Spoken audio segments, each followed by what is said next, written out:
परीक्षित जी ने माथे पर स्वर्ण को धारण किया, कली उनमें प्रविष्ट कर गया। अनजाने में उन्होंने ऋषि का अपमान किया, शाप भी मिल गया। मति ठीक हुई तो गंगा जी के तट पर आ गए। यहाँ से ज्यादा दूर नहीं है, अस्पताल में हमारे चाचा जी का घर है। तो वहां शुक्रताल की भूमि में बरगद के पेड़ के नीचे गंगा के तट पर परीक्षित जी महाराज बैठे हुए थे। तभी विभिन्न लोग आने लगे। सभी के सभी ऋषि महर्षि उत्तम पात्र परीक्षित जी को जानकर वहां आए। यह होता है जब कोई उत्तम पात्र होता है, उस उत्तम पात्र के लिए आशीर्वाद हृदय से निकलता है। आशीर्वाद पात्र को दिया जाता है। जैसे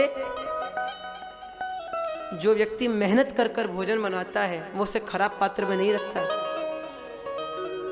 घंटा भर लगे रहे, घोट घोट के खीर बनाई, फिर उस खीर को किरकिरे पात्र में रख दिया तो सारी खीर तो खराब ही हुई, दूध भी खराब हुआ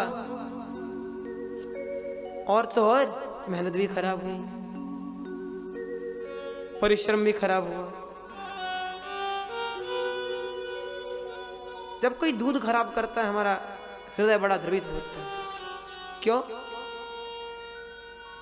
क्योंकि जो दूध है वो अमृत है। हमारे शास्त्र कहते हैं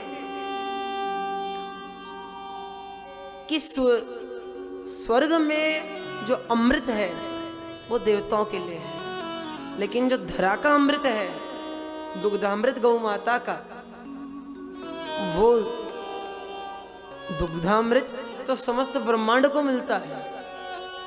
तो हमारा अमृत बड़ा हुआ या उनका अमृत बड़ा हुआ? उनका सीमित है भैया, देवताओं को मिल सकता है, उनको भी सुंघाया जाता है, पिलाया नहीं जाता। और हमारा अमृत तो इतना होता है कि भैया चाहे दिन में 5-5 किलो लेते रहो, 5-5 किलो पीते रहो, कोई दिक्कत नहीं। फिर उसको फाड़ करके पनीर बनाओ।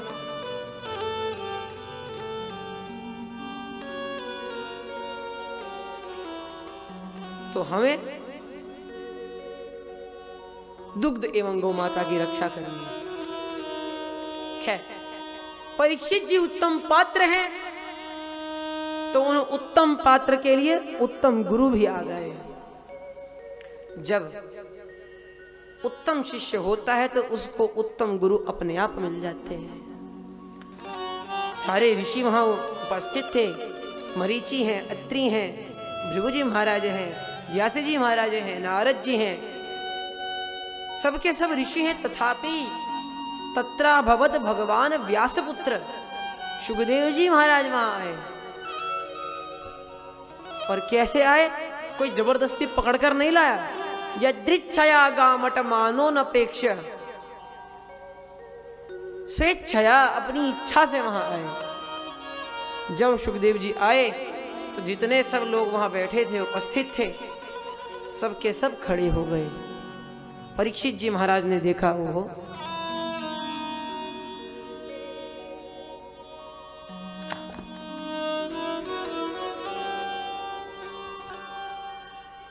ये बालक दिव्य लग रहा है, इनके आने से कितने सारे लोग खड़े हो गए। इनके दादा की उम्र के, परदादा की उम्र के 10-10 हजार वर्ष की जिनकी आयु है, वे लोग भी खड़े हो गए। अवश्य ही इस बालक में कुछ दिव्यता है, क्योंकि ब्राह्मण वह श्रेष्ठ है जिसके पास विद्या दिव्य है, क्षत्रिय वह श्रेष्ठ है जिसके पास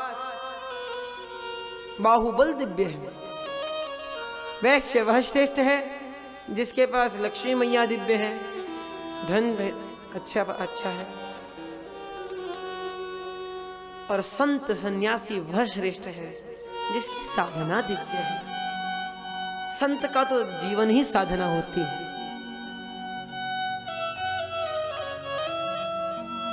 सुखदेव जी महाराज के वैलक्षण को परीक्षित जी समझ गए एक दिव्य आसन दिया।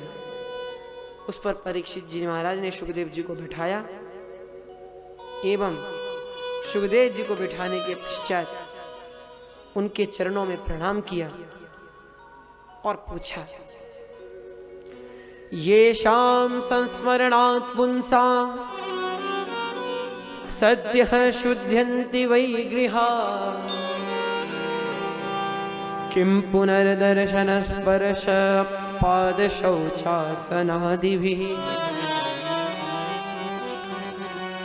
अथ पृच्छामि संसिद्धि योगिनां परमं गुरुं पुरुषस्येह यत्कार्यं म्रियमाणस्य सर्वथा। अतः पृच्छामि संसिद्धिं योगिनां परमं गुरुं। हे गुरुदेव, मैं धन्य हो गया है जिन संतों की कृपा दृष्टि दर्शन मात्र यदि संसार के लोगों को प्राप्त हो जाए तो उनका कल्याण हो जाता है। किंतु मुझसे बड़ा सौभाग्यशाली और कौन है जिसके अंतिम समय में न केवल आप जैसे संत के दर्शन हुए अभी तो आपका चरणोदक भी प्राप्त हुआ, तथा आपका सेवा करने का, आपका पूजन करने का भी सौभाग्य मुझे मिला है। एक प्रश्न आपके चरणों में करता हूं, हे गुरुदेव, कृपा कर मेरे इस प्रश्न का समाधान कीजिए। अथ पृच्छामि संसिद्धिं योगिनां परमं गुरुं पुरुषस्येह यत्कार्यं म्रियमाणस्य सर्वथा।